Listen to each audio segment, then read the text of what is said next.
বিগত বিএনপি জামায়াত জোট সরকারের সময় ঢাকা কেন্দ্রীয় কারাগারে শুরু হয় এক অদ্ভুত সম্পর্কের গল্প।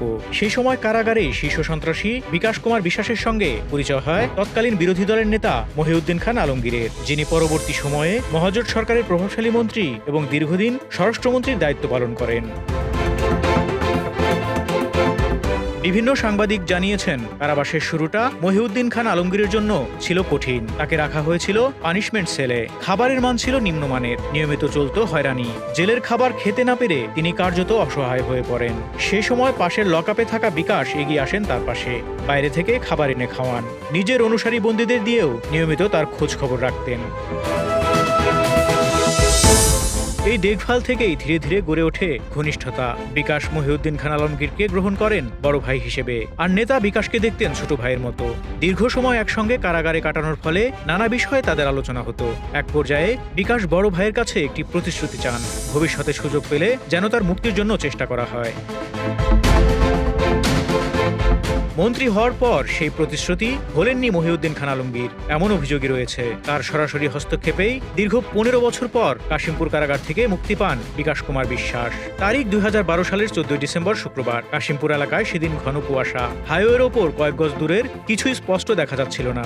গাড়িগুলো চলছিল কুয়াশাবাতি জ্বালিয়ে ধীর গতিতে। এমনই এক ভোরে কচ্ছপ গতিতে ৩টি গাড়ি এসে থামে কাশিমপুর কেন্দ্রীয় কারাগার ২ এর সামনে। ছুটির দিন হওয়ায় কারাগারের ফটকের সামনে তখন কোনো ভিড় ছিল না। গাড়ি থেকে কেউ নামেননি, সবাই ভেতরেই নীরবে বসেছিলেন। প্রায় ১ ঘন্টা পর সকাল ৮টার দিকে একজন এসে ইশারা করতেই গাড়ির ভেতরের লোকজন নড়ে চড়ে বসেন। তখন সময় ৮:২০।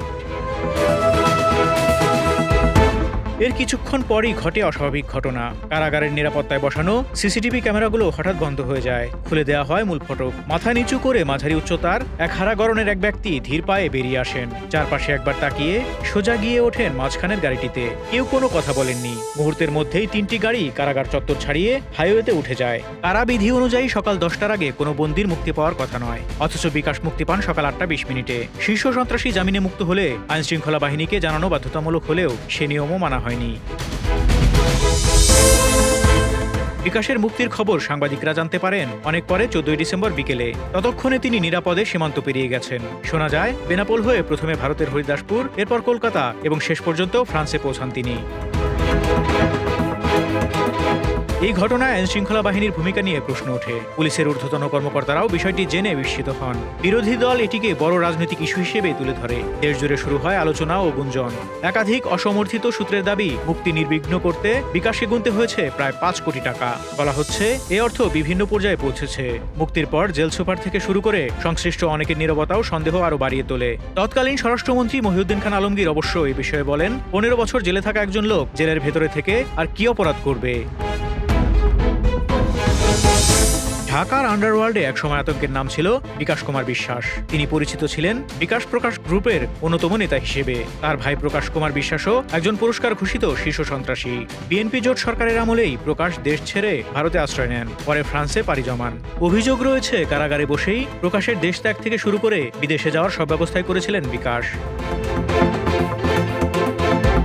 ৯০-এর দশকে ঢাকার অপরাধ জগতে দুটি বড় গ্রুপ সক্রিয় ছিল, হারিস জোসেফ এবং বিকাশ প্রকাশ। হারিস জোসেফদের যোগাযোগ ছিল রাজনীতি ও প্রভাবশালী মহলে। তুলনায় বিকাশ প্রকাশ মূলত ভাড়াটে সন্ত্রাসী হিসেবেই পরিচিত ছিলেন। আগারগাঁও এলাকায় ঠিকাদারি ব্যবসা নিয়ে দ্বন্দ্ব, পিডব্লিউ দপ্তরে গুলি করে খুন, একের পর এক রাজনৈতিক নেতা, ব্যবসায়ী ও প্রতিপক্ষ হত্যা, সব মিলিয়ে বিকাশ প্রকাশ বাহিনীর হাতে নিহতের তালিকা দীর্ঘ। ১৯৯৭ সালে ঢাকা মহানগর পুলিশ প্রকাশিত শীর্ষ সন্ত্রাসীর তালিকায় আসে 2 ভাইয়ের নাম। একই বছর ডিবির এসি আকরাম হোসেন নারায়ণগঞ্জ থেকে বিকাশকে গ্রেপ্তার করেন। তখন তার বিরুদ্ধে ছিল 12টি খুনের মামলা। সেই গ্রেপ্তারের পর থেকেই বিকাশ কারাগারেই ছিলেন। প্রকাশ আগেই পালিয়ে যান বিদেশে। সব মিলিয়ে প্রশ্ন উঠছে, কিভাবে এত কড়া নিরাপত্তা ও গোয়েন্দা নজরদারির মধ্যেও একজন শীর্ষ সন্ত্রাসী এমন নিখুঁত পরিকল্পনায় মুক্তি পেয়ে গা ঢাকা দিতে পারেন। এই মুক্তির পেছনে কি শুধু কারাগারে গড়ে ওঠা পুরনো মায়ার বন্ধন, নাকি রাষ্ট্র ক্ষমতার অদৃশ্য ছায়া? সেই প্রশ্ন আজও ঘুরে বেড়াচ্ছে জনমনে। Desk report, Dhaka express.